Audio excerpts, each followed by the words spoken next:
बहुत समय पहले की बात है। हिमालय की तलहटी में बसा सुंदरपुर एक राज्य था। यह राज्य अपने न्यायप्रिय राजा वीरेंद्र सिंह के लिए दूर दूर तक प्रसिद्ध था। राजा वीरेंद्र सिंह हर सुबह राज दरबार में बैठकर प्रजा के समस्या सुनते और सच्चाई पर आधारित निर्णय देते थे। महाराज, पिछले कुछ महीनों से वर्षा नहीं हुई है, जिसके कारण फसल खराब हो गई है और अकाल की स्थिति बन रही है। ठीक है, अकाल प्रभावित गांव का कर माफ किया जाता है। इसी तरह से राजा सभी के साथ न्याय करते। राजा के हर गांव में सुख शांति थी, पर एक गांव था सीतापुर, जहां एक किसान रहता था धारणी। गरीब पर ईमानदार। उसके पास बहुत जमीन नहीं थी, पर जो भी थी वह उस पर पूरी ईमानदारी से फसल उपजाता। उसके साथ उसकी पत्नी गंगा और बेटा किशन काम करते थे। बेटा किशन, याद रखो, जो बीज सच्चाई के होते हैं उसकी फसल खराब नहीं होती। पर पापा, जब लोग झूठ बोलकर अमीर बन जाते हैं तो हम क्यों नहीं? बेटा, झूठ के सिक्के चमकते जरूर हैं, पर चलते नहीं। धारणी, उसकी पत्नी गंगा और बेटा किशन तीनों खेत पर काम करते।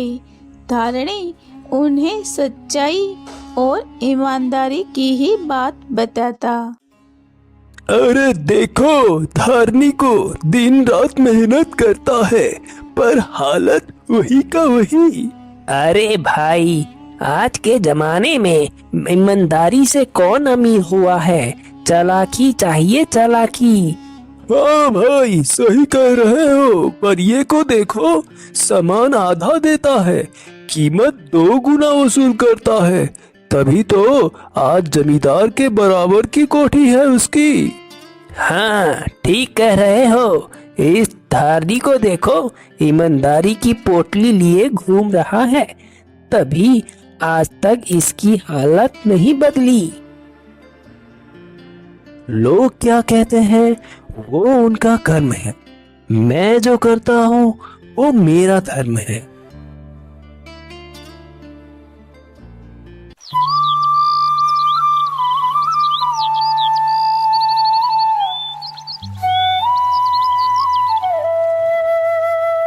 सीतापुर में एक चालाक और लालची जमींदार भैरव सिंह रहता था।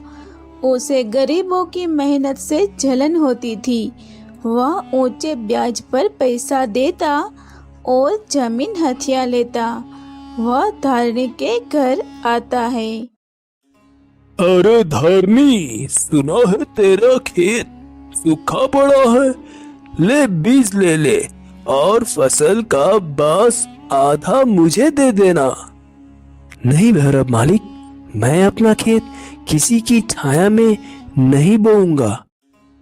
अरे भाई, मैं तो तेरी मदद कर रहा था, इसलिए मैं जो कहता हूँ वो मान ले, बस आधे हिस्से की बात तो है। नहीं मालिक, पूरा घर मिलकर बस खाने भर का अन्न उपजाते हैं, अगर वो भी आपको दे देंगे तो भूखे मर जाएंगे। तो भूखे ही मर, इस जमाने में सच्चाई से कुछ नहीं मिलता। जो खुद कभी धोखा नहीं देता उसे कोई हरा नहीं सकता।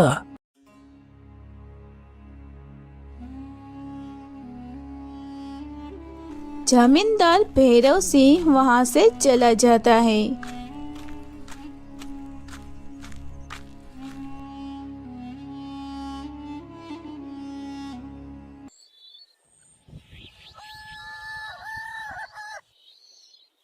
कुछ दिनों बाद गांव में भयानक बारिश शुरू हो जाती है, जिससे सारी फसल बर्बाद हो जाती है।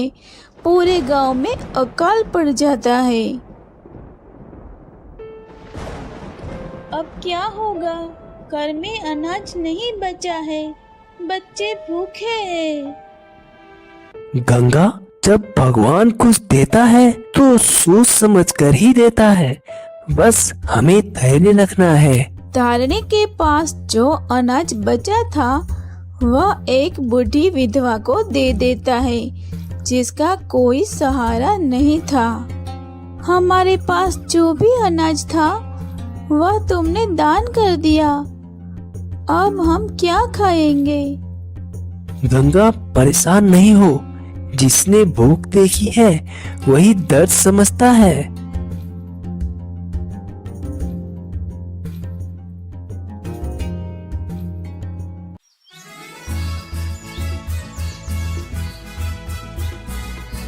कुछ दिनों के बाद जमींदार भैरव सिंह ने अफवाह फैला दी कि धारणी के खेत में सोना गड़ा है। वह झूठा है और सबको मूर्ख बना रहा है। अरे भैया, तुमने सुना क्या? धरनी के खेत में सोना गड़ा है। भाई, सुना तो मैंने भी है, पर इस बात की कितनी सच्चाई है ये तो नहीं बताई जा सकती। सच का पता तो तभी चलेगा जब ये बात राजा जी के यहाँ जाएगी।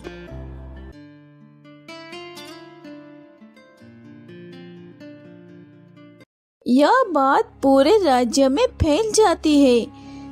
यह बात राजा वीरेंद्र सिंह के पास जाती है। महाराज, सीतापुर गांव में धारनी किसान के खेत में सोना गड़ा है। ये बात पूरे राज्य में फैल रही है। अच्छा, ये तो बहुत अच्छी बात है।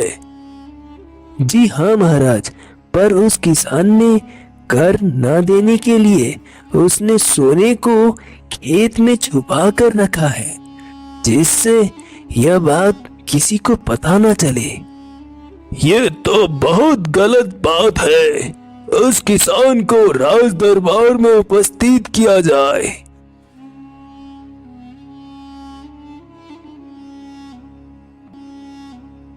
राजा के सैनिक गांव में पहुंचते हैं, जहां धारणी अपने खेत में काम कर रहा होता है। क्या तुम धारनी हो? हाँ, मैं ही धारनी हूँ। बताइए क्या बात है? चलो, तुम्हें राजा जी ने बुलाया है। तुमने अपने खेत में सोना छिपा कर रखा है।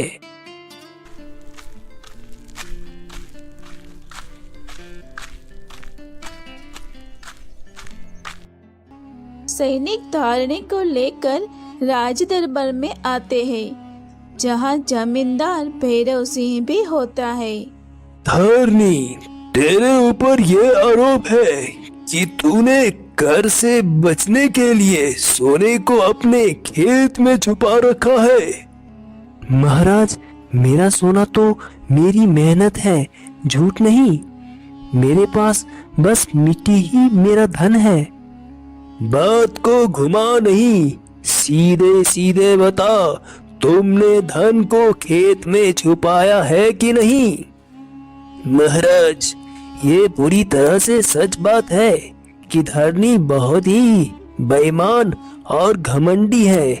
इसने कर से बचने के लिए सोने को खेत में छुपा रखा है।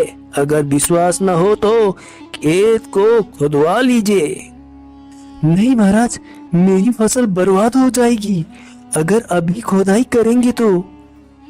महाराज, अगर अभी खेत की खुदाई नहीं हुई तो यह बाद में सोने को कहीं और छुपा देगा। इसका कोई भरोसा नहीं है। अच्छा, कल इसके खेत की खुदाई की जाएगी और खेत में सोना निकला तो इसे मृत्यु दंड दिया जाएगा।